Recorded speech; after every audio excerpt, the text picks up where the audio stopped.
what would it be like if you actually had a wedding that was taking place at the very moment that your team was playing in the World Cup, in the World Cup final? England have not won the World Cup final since, I'm sure you all know, 1966. People tell stories about 1966. Everyone in England remembers 1966. I wasn't born yet, and I remember 1966. It's that big a deal. And so, anyway, this is a piece I wrote about imagining what it would be like to be taking part in a wedding when you really wanted to be watching the football. What kind of an idiot, I asked myself, would plan a wedding for the afternoon of the blooming World Cup final, the most important day of the year, hell of my entire life, if our boys should pull it off?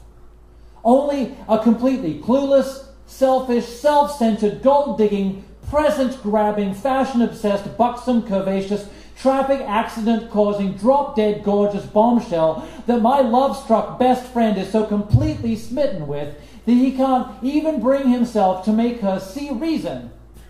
That kind of an idiot. That's who.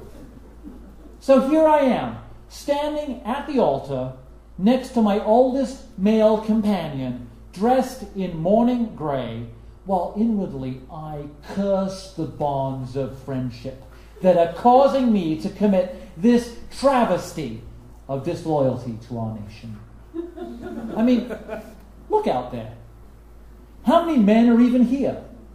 Only the wimps, or the unlucky, or the clueless. The smart ones at least had the good grace to get mysterious sudden illnesses, or simply to tell their better half the honest truth, that yes, in the end, some things are more important than human love. And that while the average marriage may only last a handful of years, a World Cup victory is forever. After all, 1966 is a long time ago. We're tired of living on other people's memories. It's time for our own generation to grab the memories with which to bore our own offspring for the coming 50 years. In any case, I have a plan. And so, I surreptitiously place the tiny speaker in my ear and turn the volume on.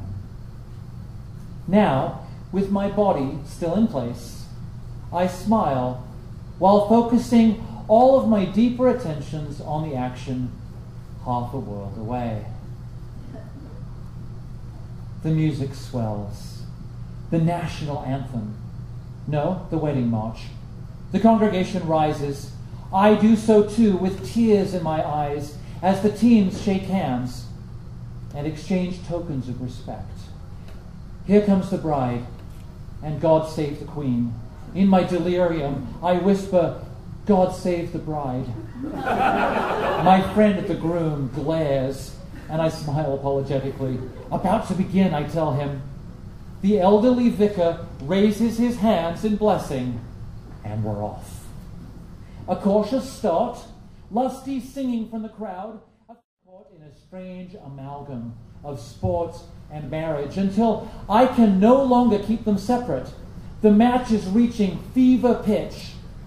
The end of extra time. The two sides facing each other intently, having played their lives to this moment of finality. The dreaded penalties. So often our Waterloo, our total undoing. And now again today, oh, why? Everyone huddled in the center circle. I wish to assume a fetal position, yet valiantly hold my upright stance, twitching imperceptibly beneath my cummerbund. The only way out is the vows.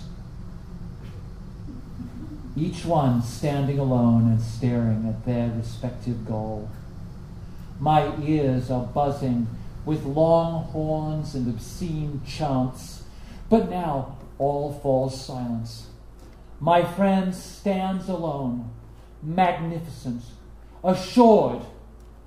The whistle blows. Do you? Can you? Across the room, I see 50 misty-eyed men, transfixed. each with one hand to his ear. The tension is unbearable. Will he? Will he? Our hero takes one step forward and calmly delivers. He does! He does! He does!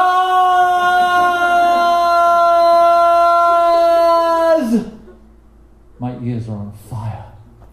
And as one, there is a roar of acclamation around the room as all the men, and many of the women, leap and cheer with untold fervor and abandon, weeping uncontrollably. The bride and groom embrace and lead the enraptured congregation down the aisle and into the reception beyond, wildly celebrating this once-in-a-lifetime event. It will surely be a long time before any of us sleep tonight. On a whim, at the door I turn, just in time to see the mild-mannered man of the cloth pull a small device from his own ear. He smiles and says, "Wasn't this easy back in '66?"